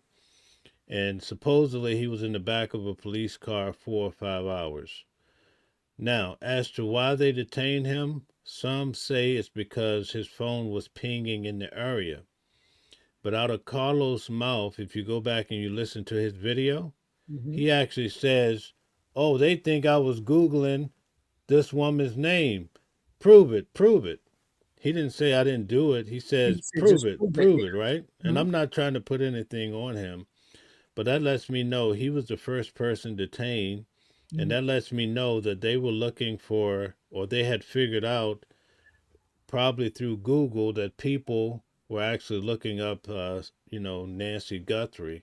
So if you start to just look at the overall picture, it starts to come together rather simple, because now they're tying everything. Well, they're not officially saying January the 11th, but all the rumors that I heard on the ground were tied to January the 11th. The authorities are saying if you have any camera footage from January the 11th, they say on January the 11th, someone was Googling about Nancy Guthrie. Okay. They said that still photo, which the guy has on different shoes, I could show you right now. Okay. If it's January the 11th, it appears Yeah. someone was doing a Run test run Yeah. or Run something to that effect, okay? Yeah. But the rumor on the street is that they also broke the floodlight in the back on January the 11th. That's another rumor, okay? There for it. So I Okay. want to make that very clear. So you start getting a picture, and I'm not saying this is 100%, but we're just having a discussion. The beginning of November, Savannah comes to town. They have a big parade. I'm saying parade loosely, but they have this big event. I'm Savannah Guthrie. This is my mother. And also, she would bring her mother on the big stage, too. Now, all of that may not have anything to do with it, but even before that, the mother's name was Googled. So I just want to make that clear.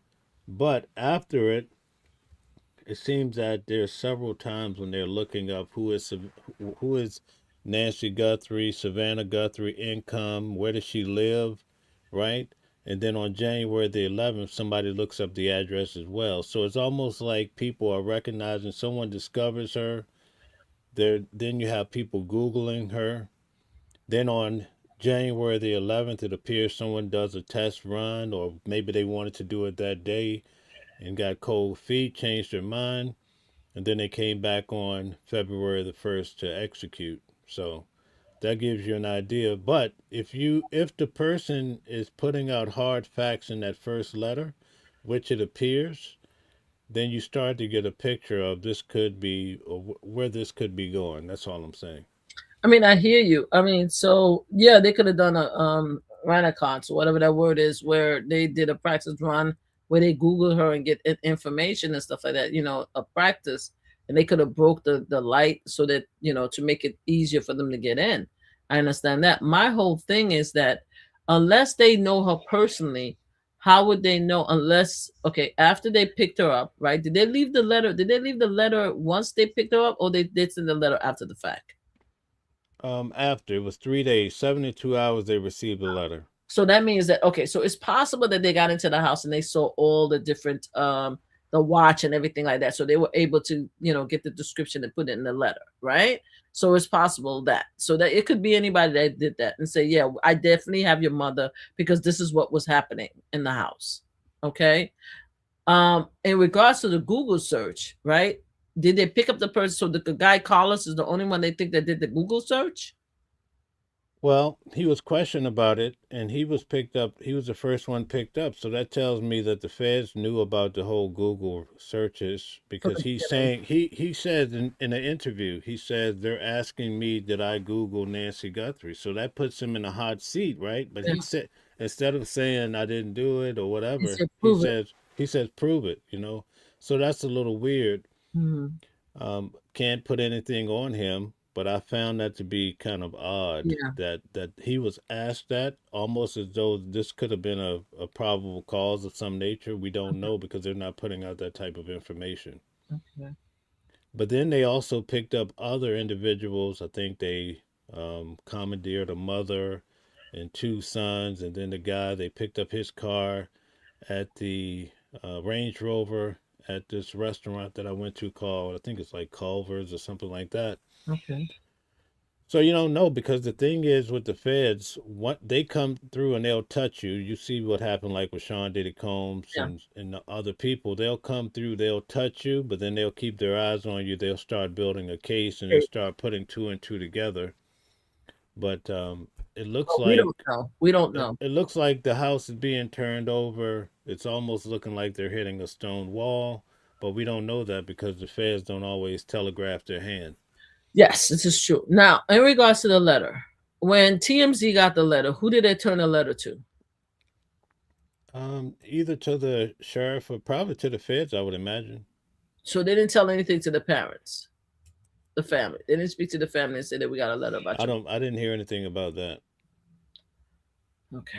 I don't know. I still hold TMZ accountable for delaying stuff. I'm That's starting to hear a lot of people in the comments talk about coyotes. Could somebody explain what's that about? Maybe I'm missing something. I thought it was they're probably saying that they fed her to the God forbid, God forbid, God forbid, God forbid. It's almost like the but I'm just trying to understand because we have the video of a guy approaching, and I don't think he was a coyote disguised in someone's oh clothes or something a like that. I don't traveler. know. Oh, coyote as far as a traveler. Yeah, Oh, okay, that's what they yeah. mean. Okay, that's I'm what just somebody said. I guess let's see. did they call them coyotes? Okay. Oh, okay. Oh, okay. I see what they're saying. Like human trafficking. I get it now. Yeah, you Okay. gotta be careful. Because I'm on TikTok. They don't like words like But when you look at the case for its face value, at first from afar, I found it hard to believe these ransom letters. You start thinking about somebody over in another country just taking advantage, but it's starting to look more like it's all by design. it has to be by this By time. the time you start putting everything together, and You, it's almost like when they reached the date and they didn't pay, it's almost like the same person, changed their strategy from ransom money to now they're trying to get reward money. They're like, hey, we did all this. We got to get something out of it. You see what I'm saying? in That regards to it seems like all of this at first it was unbelievable, but now it's starting to seem like it's all shaping up. Like just like Occam's razor. It's like it's all coming together. yeah, first of all, us the person was like they're talking about the actual animals, not the actual travelers. Oh, they're Somebody talking about the actual animals. yeah, that's what they said that there was a lot of coyote outside. So a lot of people that's what they're talking about. But they would have found anything if coyotes had any. Well, They I would have was found something I else. was out there boots on the ground and I heard a lot of dogs and that was the other thing. I Yeah, mean, I but they know would have everybody's found something. talking about coyotes, but also there was so many dogs out there. Yeah. And also there's a couple things that I just want to mention because now I don't know if these people have their dogs in at nighttime, but during the day when everything would happen, dogs would just be barking, barking. I'm like, wouldn't that have threw up a red flag for somebody? Sometimes even dogs inside the house they'll bark about things outside. Exactly. The other thing is Mhm. she has a looping driveway with a lot of rocks, you know. Every time the sheriffs would come in to that driveway to exchange, they do it like three times a day. Yeah. You could just hear the rocks churning. It's such a loud driveway. Like you can't pull in there. I'm pretty sure I'm from the south, so we had rocks. You could just hear people from afar when they hit the driveway, it's churning. Mhm. Okay? Even when you walk on those rocks, you just hear it so loud. So you could come to a reasonable conclusion that the person stayed on the street with whatever vehicle they came with, right? Mm-hmm. Now, I know there's a video out today in regards to some cars that are 2 miles away. Um, I don't know what to make of that, so I can't really speak about it. There's so many roads in there, and when you add 2 miles to it and all the traffic, I don't know how people can really pin that Okay. to the deal, but it could be. But I'm just saying, it's a little too far for me to want to. I would need to know more about it, because see what happens is on, I think it was Friday the 13th, some rumors got out about some guy who took his own life, and he was sitting in the front seat and he was on the street, all these stories. And this is how the mainstream media say, oh, it's those YouTubers making this up, so they're trying to, these are the ways that they're trying to use it against the YouTubers and so forth. So I Yeah. would say you would have to chill out a little bit with um, some of the speculation that are getting out there. Could be a reason why, because I overheard them talking about it too, and that's what they point to, saying YouTubers are putting out false information, and it could be quite That's what you quite want a to scary hear thing. from. Okay, there's a lot of comments, guys. I'm gonna try to breeze through a lot of it at the end of the show. Bear with me. Yeah, I Um, want to ask you a question, right? did you see what happened with the coyotes? No, I Did didn't you? see what happened with the coyotes, but I'm Oh, reading the okay. timeline right now. Did you take a time to read the timeline that is being written out No, about, sir? no. So they said at 1:45 a doorbell camera at, 147. I'm sorry, you're right, 1:47 a.m. a doorbell is disconnected by a mask and gloved hands. So how do you know to disconnect the doorbell, right? I thought that it was smashed. So now that's something concerning, right? The smash part has not been confirmed by the sheriff. So Okay. that part came out by a YouTuber. She did the best she could. I think maybe they're trying to say they smashed it to get it down, but when you think of It's smash, you're talking about the like, glass in it. None of well, that has been substantiated. well, right now I'm just reading again. I'm reading Wikipedia. The information on Wikipedia, everybody else is just information, like just like the YouTuber. Yeah, But I'm yeah, just yeah. reading to say if this is true, right? Then they say the motion was detected in February 10th. The FBI released footage recovered by Nest camera background showing an armed individual tampering with the device. Tampering. That's not breaking. That's tampering. Another thing. The third thing that freaks me out is at 2:28 a.m. Gertrude pacemaker app is disconnected from her phone. Yeah, that's Sir, who so would the know time. she has a pacemaker app on her phone?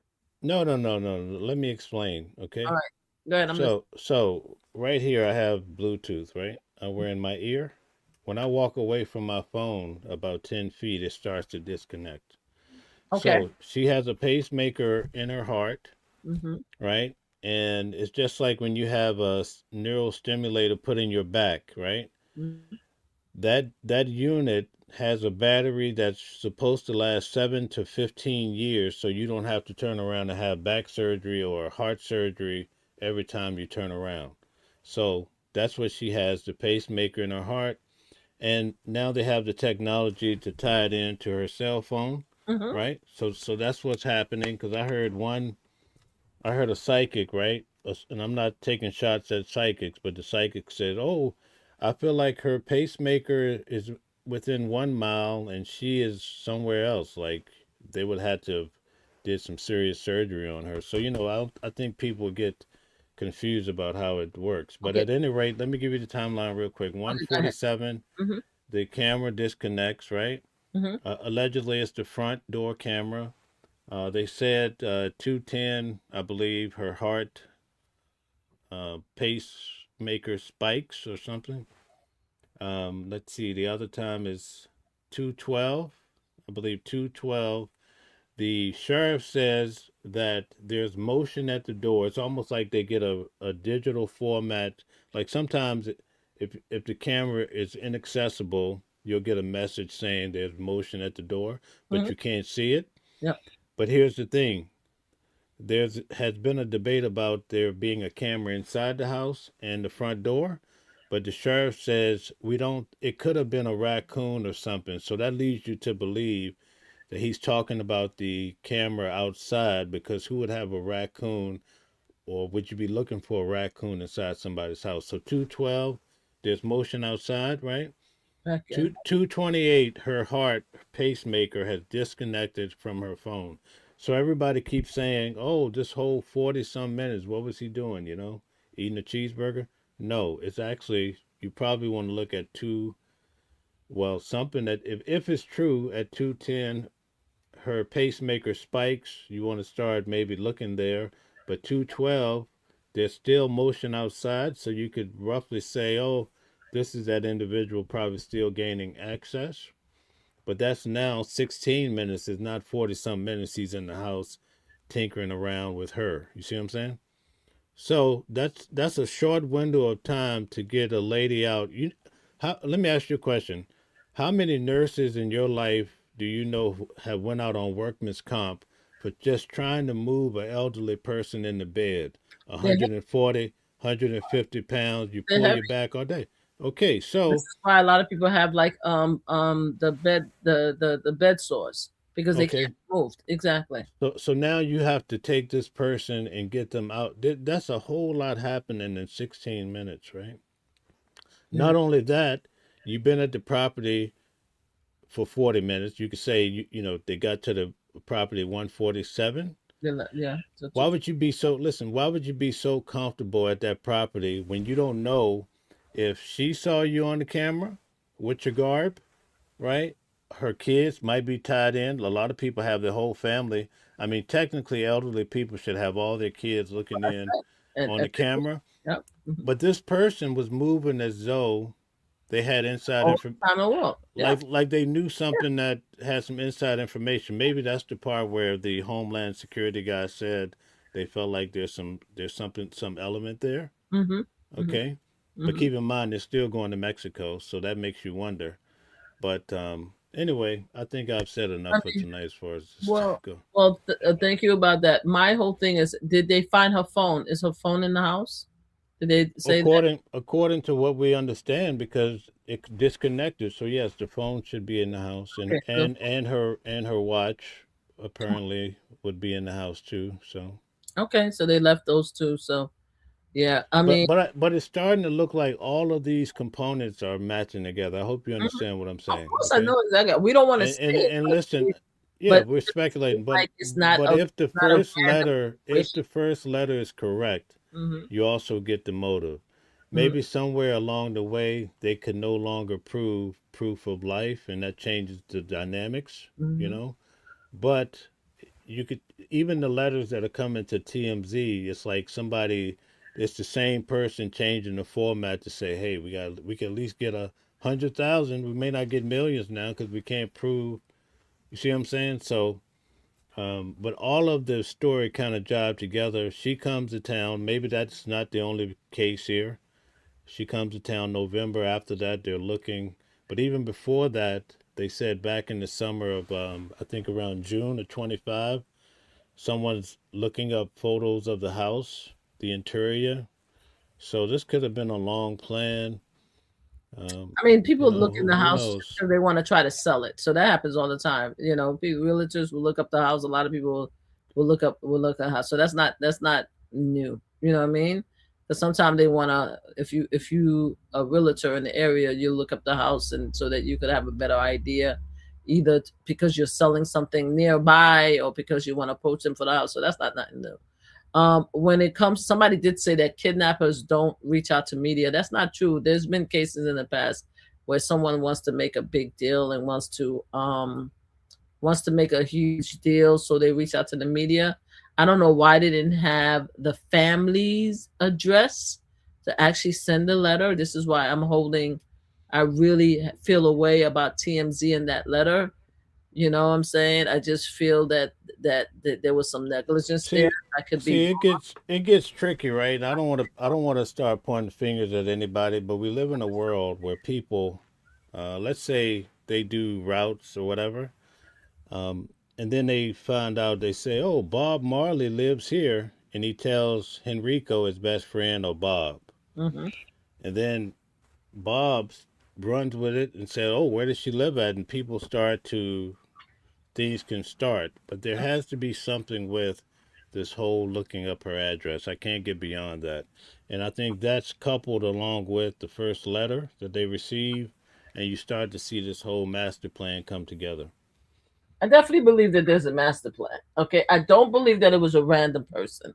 But I never believe it was a random person. I never believed that a random person just all of a sudden say, "Oh, you know something? I'm just going to go in there and just take an old woman out of there and then ransom it." It's just too. It was too concise. And another reason why it's not random is because there is no proof. There's no evidence. Do you understand what I'm saying? When somebody do something like that, that doesn't know the location, doesn't know the person, doesn't know anything, it would be, you would have some type of mistake. For no mistake to be done, to me, seem like there's insider. It's just me. But again, I don't want to allege anybody close doing it. I just think it's just too precise for me. Now, don't get me wrong. I definitely do believe the federal government at this current stage is incompetent. I'll say that. But I don't think they're that incompetent to miss the clues in front of your face. So that's my whole thing. So I think it's an inside job. I think it's there's something going on there. Now, the worst case scenario, I'm going to say the worst case scenario is that something happened to her and they're using this whole ruse as a cover up. That's the worst case scenario.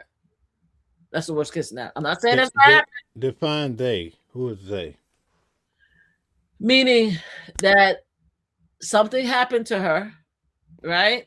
And they contrive. I'm not saying, I don't even want to say it. I'm just saying, I don't even want to say it because we're not defining they. Let's move on. We're not defining they. We're not defining they. I don't even want to think that way. Let's just let it go. I just think that there's too much details there that I think that is a random person that decided to come out of nowhere, right? What is going on with my green screen? It's okay. It's all right. Come out of nowhere and just all of a sudden decided to be like, "Hey, we're just gonna take this woman." I just don't see it myself. It's just me. I'm sorry. If it comes out like that, then you know that's some emboldened stuff. Like, you know, it's just too. There's no evidence. Like this. I mean, either they almost like what is his name? The 11, the operation, you know, the movie with George Clooney and Operation 13, Operation 11, the movie where they all robbed the casinos, right? Unless it was so exact and precise, they were able to get away with it. I think that something else is in play. That's it. That's what I'm going to say. I'm going to leave it alone. Hopefully that she's still alive and she could come home and they catch the person. Oceans, thank you to Grumpy. Ocean's 11, that's the name of it. Thank you, Ocean 11. Thank you, Ocean 11. Unless they have something that is that concise, where they have a few people come together, come up with a plan that concise that nobody could capture them, then something else is at play. That's just my opinion. I hope that she is alive, and I hope that they get their mom back, and I hope we find out the truth one day. The feds don't let up. I have a lot of confidence. When I went to court, I always say when I went to court and I sat behind Nicolás Maduro and the way they went in to be able to take him, it's like amazing how the United States can get things done. So I never count them out. I know you think differently, but so they could go into another man's country and pick up a president of the guy, whether he got elected illegally or not, he was still a sitting president, and drag him and his wife to the United States of America and put him in jail and make him go through trial. But yet they can't find one 84-year-old woman who was kidnapped from her own house in the United States state of Arizona and find out what happened to her. Is that what we wanted? That's competence? Is that competence? Well, I don't know, Mel. You know, that's your perspective, but I think that they're still working on it. We don't know exactly how far they are. A lot of times. Why don't we talk about the United States hockey and the racist award-winning hockey team that when we saw the picture, there was only one brown man in there, and that was What's his name? Cat. What the damn man? We'll have to save that one for next We time. should talk about that. No. Why Donald Trump disrespected our female hockey players and disrespected them, but yeah, he's so happy with the all-white team. We want to end on a high. We want to end on a high note, you know. Whatever. We'll talk about it next time. I just want to know what's going on with that. We want to rejoice in the hope. We want to rejoice in the hope. Okay, so before we leave, did you see what Candace is doing with Erica? She has a part. Did you see? So you know what she's alleging? So she went to saying that this woman is involved in the possible, allegedly. Erica, don't come at me. I'm just reporting what I'm hearing. Allegedly, she's trying to say that this woman didn't love her husband and is part of some kind of high-level government op to unalive her husband. That's Erica. That's the first part. Now she's coming in and talking about how she groomed a 15-year-old to get a skanky picture by a creep photographer. And now she's trying to figure out if she is using the actual trafficking non-for-profit to actually set girls up. The woman is insane. I watched the first 30 minutes of the first Erica episode she did, and I was reading. I have to go back and read it. I don't know how far Candace is going. I don't know what Erica did to Candace. I told that woman. I told Erica leave Candace alone. Candace gonna go on that. And Candace has lost her damn mind. Okay. I'm just saying we need to keep an eye out on that story. I don't go into that section anymore. You know. Oh, you don't? No. You know what? It got me interested. No. You and all the others got me interested in paying attention. Well, I'm in there. I was covering Charlie Kirk's because I'm going out to Utah to cover Tyler Robertson. So that's the reason why I look over there sometimes. But all that other stuff about who's a man and who's a woman, it's not my thing, you know. Left that alone. I'm telling you, she's focused. She's laser focused on trying to associate the man's. Is she a widow or a widower? Because I always get it mixed up, right? She's trying to say that this woman had a part in the unaliving of her husband. Oh, she's investigating. I'm not saying, let me be fair. She's investigating, and the implication to me when I hear her is that, hey, we don't know who she is. She just showed up. She didn't go to the elementary school that she went to. She didn't go to the kindergarten she went to. She just popped up out of the blue. She didn't really like him anyway. There was something I read where they said she didn't really like him anyway because he wasn't even her type. And that she like big, and the mother was not a single mother. The mother, she had her father in the life. The girl lost her damn mind. She lost her mind. I'm just saying we need to pay attention. That's what I'm saying. Yeah. So here, let me break that down for you real quick. All right, you gonna break it down? Go ahead. Yeah. So it's that type of. Now I'm not knocking what she does, right? Because she's asking questions and so forth. But it's that kind of stigma with the YouTubers when you start getting into those subject matters, especially outside of somebody's home, that you give the mainstream media a real reason of looking at you a little kooky. See what I'm saying? This is true, but that's where you got to kind of stay away from that if you want to do legitimate. I agree, and problem solving. And I understand about, and I personally don't go after people's families and loved ones and stuff. I am interested in her story, what she's doing, because she has a lot of receipts. That's why I'm interested in it. Now, of course, a receipt is as good as the story, right? You could use a receipt and you could make it mean one thing, or you can make it mean another. With her, is she has a lot of receipts. That's why I'm interested. Yeah, that's who it is. Thank you, Sherry, for saying it. But yeah, that's why I'm interested in it. But we'll see what happens.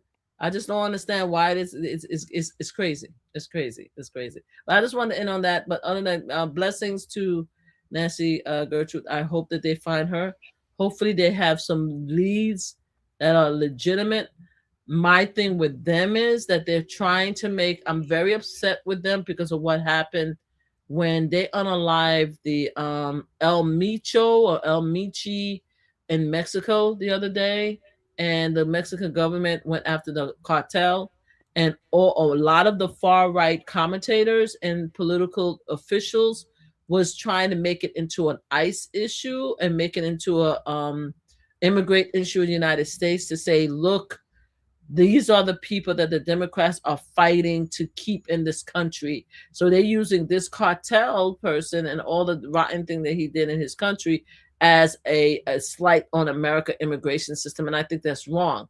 So now them going to, because I see it that way, now there's a whole uproar. I don't know if they have it resolved, where Americans allegedly was running for their lives at the airport, and they show a picture of a nurse running, and I see nothing else around her. How do I know it's not a regular picture? You understand what I'm saying? There's so much stuff going on when it comes to it. So now they say that they're going to Mexico to look for her.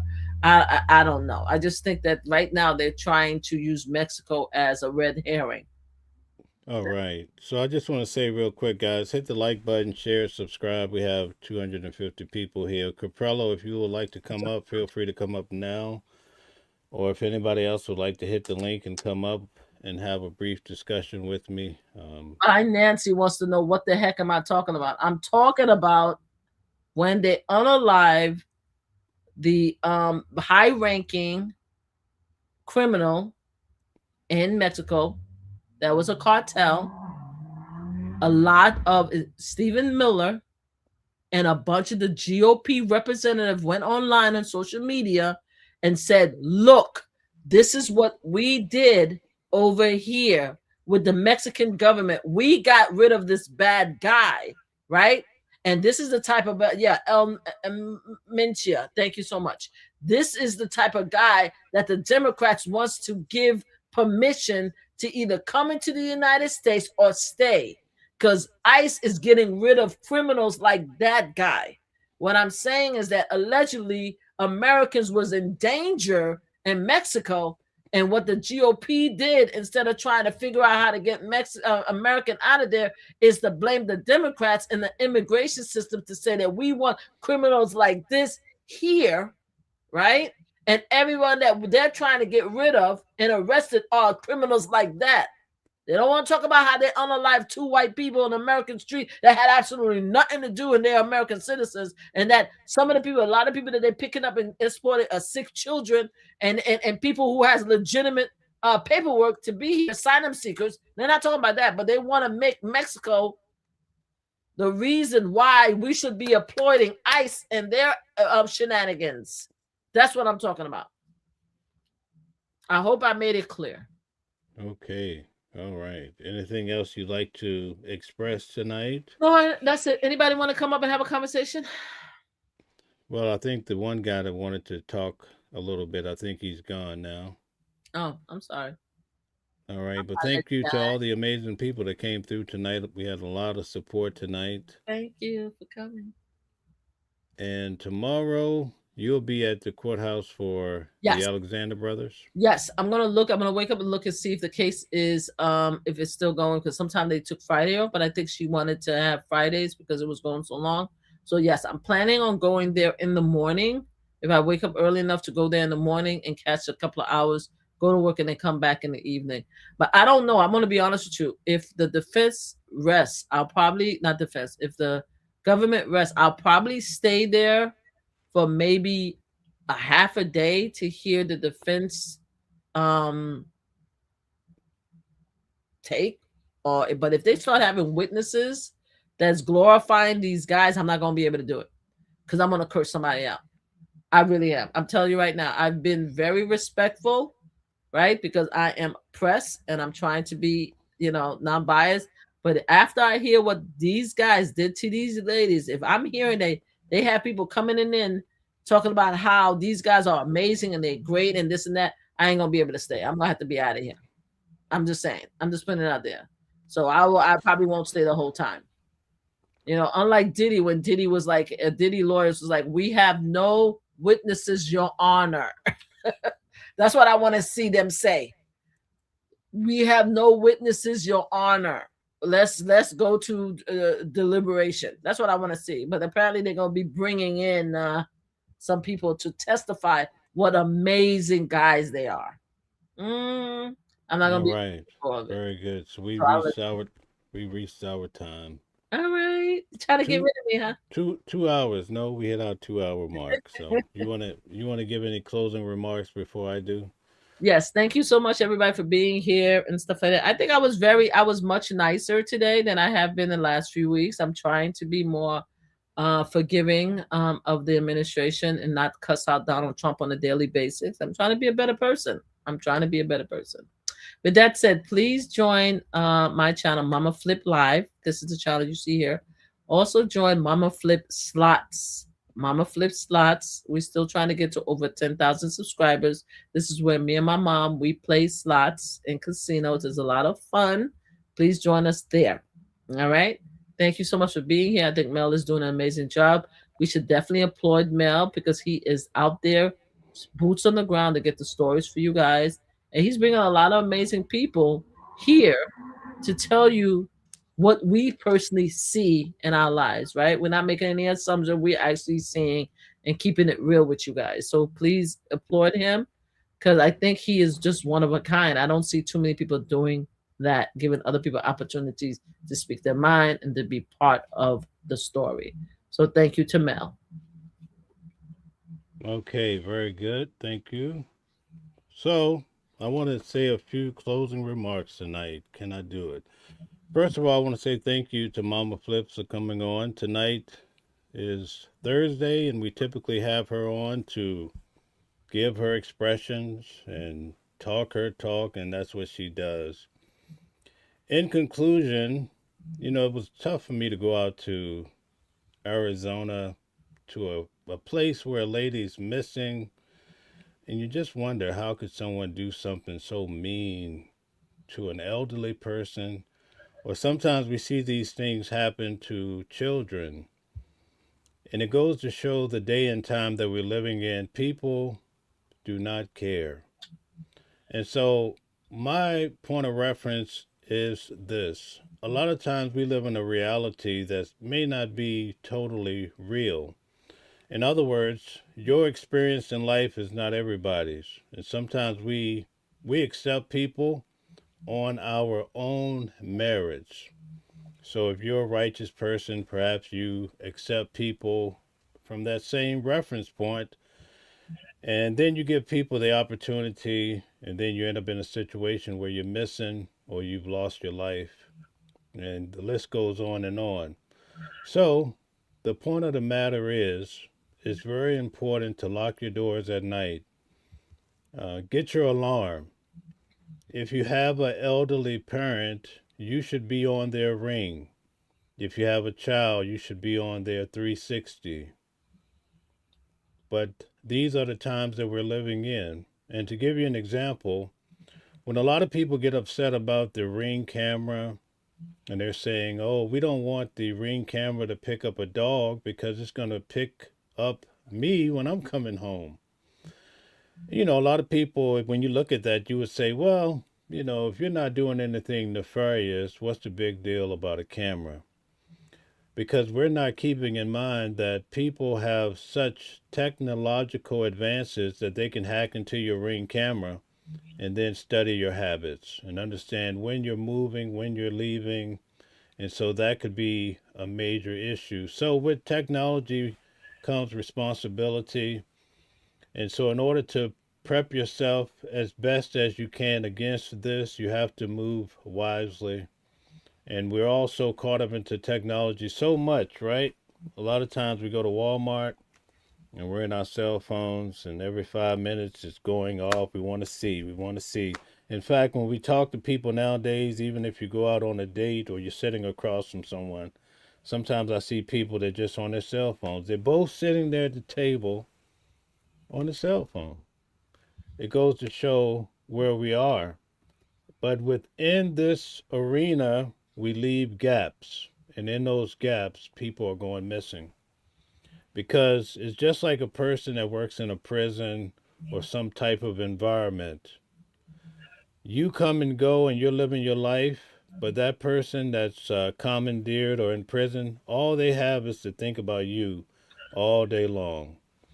And they know what time you go on your lunch break, your coffee break. They know when you have to use the bathroom.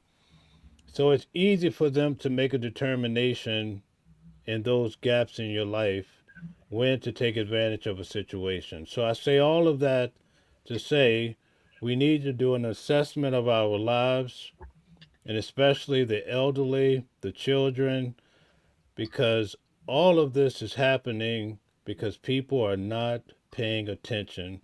And attention has become the number one commodity of our time. Isn't that backwards, right? Everybody wants attention, but nobody's paying attention. And with that, I say have a good night, but pay attention. Have a good night, everybody. And thank you, Mama Flips. Thanks. Different voices, but the same song. Building a world where we all belong. Kindness leading the way, breaking the chains. In the symphony of love, the thing remains. Embracing diversity, brighter days in sight. Watching the world sharing love and light. Hearts beating as one in our peaceful flight. Colors of harmony, painting the night. United we stand in love's pure might.